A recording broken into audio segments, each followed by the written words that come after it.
ஆங்கிலம் இறைமகன் இயேசு பிறந்த 500 ஆண்டுகளுக்கு பிறகு வந்தது ஆங்கிலம். ஆனால் 5000 ஆண்டுகளுக்கு முன்பே தமிழனின் தொன்மை இலக்கண நூலான தொல்காப்பியம் இருக்கிறது என்றால் எவ்வளவு தொன்மையான ஒரு மொழியின் பிள்ளைகள் நாம் என்பதை அறிவு சமூகம் அறிய வேண்டும். அடுத்தவன் மொழி அறிவென்று கருதி என் அன்னை தமிழை அழிய கொடுத்தோம். அடுத்தவன் மொழி எப்படி எனக்கு அறிவாகும்? இந்த கேள்வி ஏன் இவரிடத்திலும் எழவில்லை? ஆங்கிலம் ஒரு மொழி, அது எப்படி அறிவாகும்? எப்படி அறிவாகும்?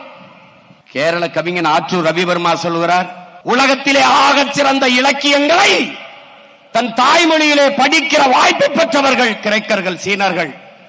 அதையெல்லாம் தாண்டி இந்தியாவில் தமிழர்கள் என்று பதிவு செய்கிறார். அந்த தமிழ் மொழி என் தாய்மொழி, மலையாளத்தின் தாய்மொழி என்பதில் எனக்கு பெருமை என்று பதிவு செய்கிறார். பைபிள் இந்து, பைபிள் கிறிஸ்தவர்களுக்கு, திருக்குரான் இஸ்லாமிய மக்களுக்கு, பகவத்கீதை இந்து மக்களுக்கு, ஒவ்வொருவரும் மாறி மாறி இந்த வேத நூல்களை, இந்த புனித நூல்களை படிப்பதில்லை. ஆனால் எந்நாட்டவருக்கும் எச்சமயத்தவருக்கும் எக்காலத்திற்கும் ஏற்ற ஒரு வாழ்வியல் நன்னறி உண்டென்றால் அது வள்ளுவ பெருமகனார் தந்தருளிய திருக்குறள் தான் என்று நம்முடைய தாத்தா தெய்வ திருமகன் முத்துராமலிங்க தேவர் அவர்கள் பதிவு செய்கிறார்கள். அதனால்தான் அது உலக பொதுமறை என்று சொன்னோம். அந்த மறை தந்தவனின் பிள்ளைகளா நாம் மறந்து போனோம் தமிழை. ஒரு பேரெழுச்சி கொண்டு தமிழ் சமூகம் எழுகிற காலம் இது. நாம் இவர்களை பார்த்து அரசியல் செய்ய வரவில்லை. தான் வீழ்ந்தாலும் சரி என் இனம் எழுந்தால் போதும், தான் செத்தாலும் சரி என் இனம் வாழ்ந்தால் போதும் என்று நின்ற ஒப்பற்ற பெருமரவன் நம்முடைய தலைவன் மேதகவே பிரபாகரன் அவர்கள்.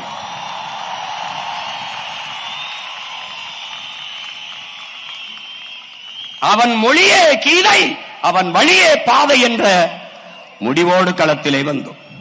அருமை பெருமக்களே, நமது ஆதி முன்னோன் முருக பெரும்பாட்டன் வேலேந்தி களத்திலே பாய்ந்தான்.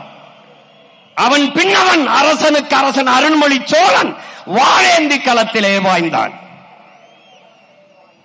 அவன் பேரன் பிரபாகரன் என்ற பெருமரவன் துவக்கேந்தி களத்திலே பாய்ந்தான்.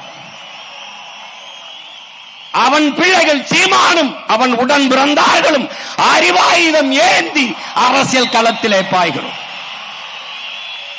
காலம்தான் நமக்கு வெவ்வேறு காலகட்டங்களில் வெவ்வேறு கல்விகளை கையளித்தது. ஆனால் இலக்கு ஒன்றுதான், நம் இனத்தின் விடுதலை.